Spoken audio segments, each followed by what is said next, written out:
So I think that a lot of times in the top position, our problem is that we're trying to do too much. Like, oh, I'm gonna go to this position. I want to do this to him. Stop. Make perfect position so that you are not gonna go backwards and he can't take from you. And then let him make his error.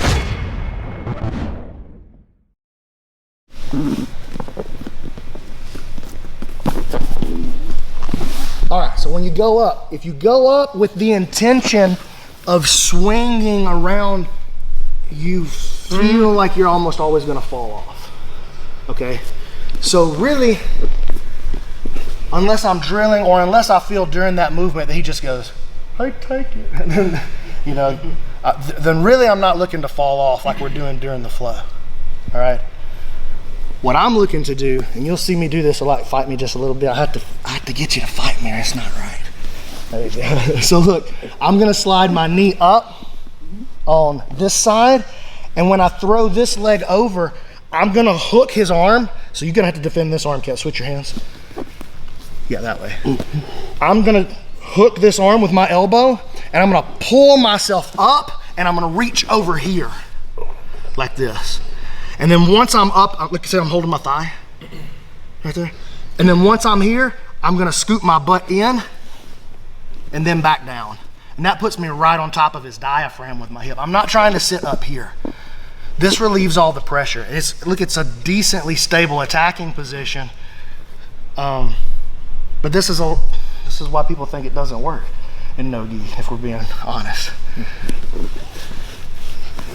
That's where you see the change? You see the change? And the more that I posture and find the floor, and I don't lean in. Like when I lean in, the weight comes off a little bit. I want him flat, so I'm trying to drive him down, up, and I'm just touching here. So if I were gonna fall in one direction or the other, move Kevin, move me. That's what, now I'm digging in deep now. I'm here on it. So I want my hip driving in on his diaphragm right there. When you're passing somebody's guard, that was really tighten up a little bit. Tighten up a little. So just bouncing on their diaphragm like that will almost certainly make them make a mistake. Even if it's just a small one. A good player would be a small one, but just a little pop-up as you bounce through, that's incredibly effective, right? Well, we're gonna get on that and we're gonna sit, and if you wanna bounce your hip, that's fine. Just know there could be a broken rib on the other side of that, so choose who you do it to. But this slide up, the slide up goes here. There you go. Here, I pull myself up and I drag to here. And then once I'm on, this is an important little step. Bring this hand in a little bit and kick an adjustment right there. So you're almost back to here and then through. And that puts, that was a great face. That puts you right on his diaphragm, that little adjustment there. Come here, Garrett. You'll enjoy this. This is why God made white belts right here. All right. Don't be dead back here. Yeah, do something. So, oh shoot. Oh shoot.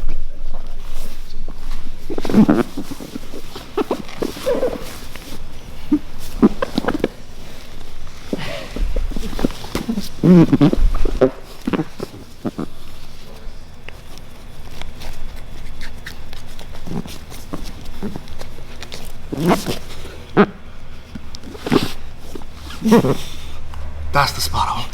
And then you can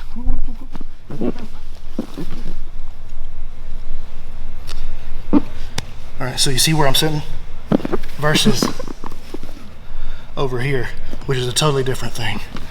This will settle him down no matter how hard he wants to fight. All right, got it? 1, 2, 3. Like, not be like as heavy as I was last time. Are you doing the chopping block? No. Okay, good. No, I'm going here. So we get over into the spot. I adjust my hip and I'm sitting in, but I missed this hook as I came up, and so he's all tied up like what Garrett was doing while ago. I got up here, relax a little bit. I got up into position, and he's keeping it all tied up, and so because of that, I can't reinforce and make it heavy. So it's just like knee on belly, how if you're playing knee on belly and you got weight on him, like listen, that's heavy. But if I've got your belt and and your collar, I'm pulling you like this and reinforcing it, that's super heavy. That's what's happening here when I have this hook. Defend this arm. When I have this hook, that's what's happening. See, I'm pulling him into the hip and then I'm pushing my hip back in with posture, right? But in this time, I missed the arms.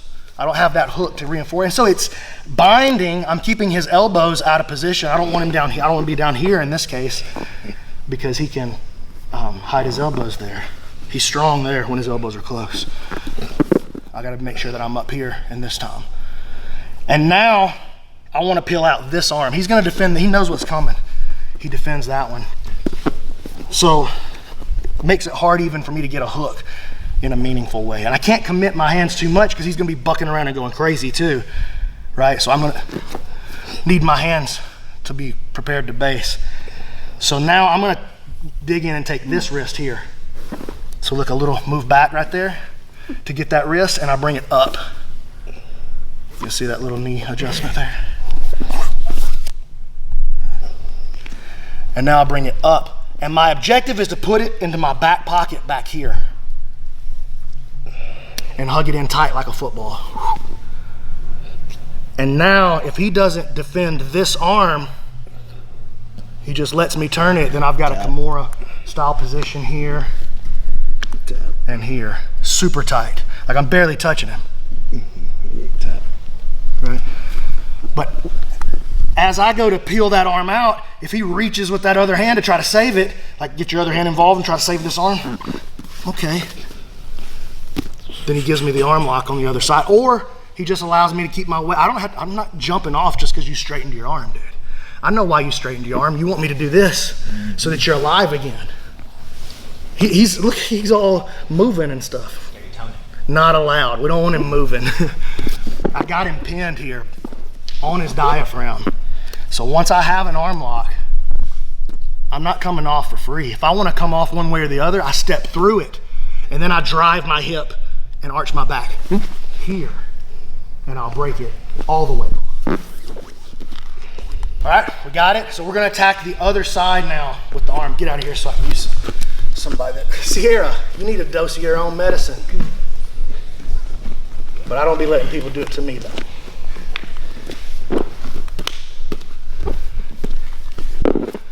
So now we're up higher on an S mount. She's defended this arm. We're gonna pull this one up, back pocket, and then start to peel the elbow towards us. And you can try to take it like a Kimura there, but the Kimura is a long, weird reach. You don't quite have it. So for me, give me a little more fight. The easiest thing to do is slide my forearm under, and it catches like a backstop right there. And I'm peeling the elbow the whole time. And now I just push like that. So I'm using my shoulder to turn the wrist and this connection here to pull the elbow. So it's there. She doesn't like that, so she starts to defend it by getting this. Okay, perfect. Oh, I got my arm straight, doesn't matter. Boy, right there, and take the arm. Ready? 1, 2, 3. Oh my God, you're so heavy. All right, yeah, we're up here, and I'm having trouble getting you past, like, getting your elbows past that breaking point. If I can get them up past that breaking point, I know I'm gonna be good to go. But I'm having trouble, like, resist a bit, like in this range here. I got a good spot, but I'm having trouble peeling them out. All right, so kind of resist me here a little bit. I walk, and I start to walk my knees next. And so you guys see how I follow the position, keep going. And I walk keep going. And I start to open my elbows up a little bit. Can you swim an underhook right there?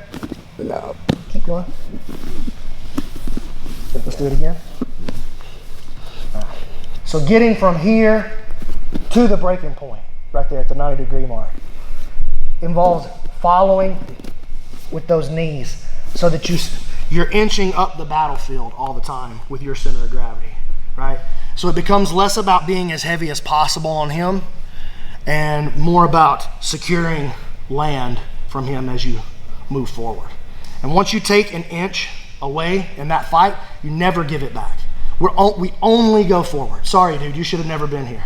I know this is uncomfortable and we're supposed to be friends, but I can't let you suck. I got to keep going. Right? So the fight now is going to be right here. We're only going to spend a couple of minutes on this, but keep your fight strong. Don't let me get you to that 90-degree point. You ready? And play. So I take one side at a time. I'll keep going, like how I talk to them, tell them how I'm doing it to you. Look. There we go. Keep going. Keep going. There you go. One hat. And then once the first hat is in, I use my body to put the second one on. Right, keep fight on this side. Yeah, once I got that first hat, be strong. Try to take it with my arm, doesn't make sense, but I can move it with my body.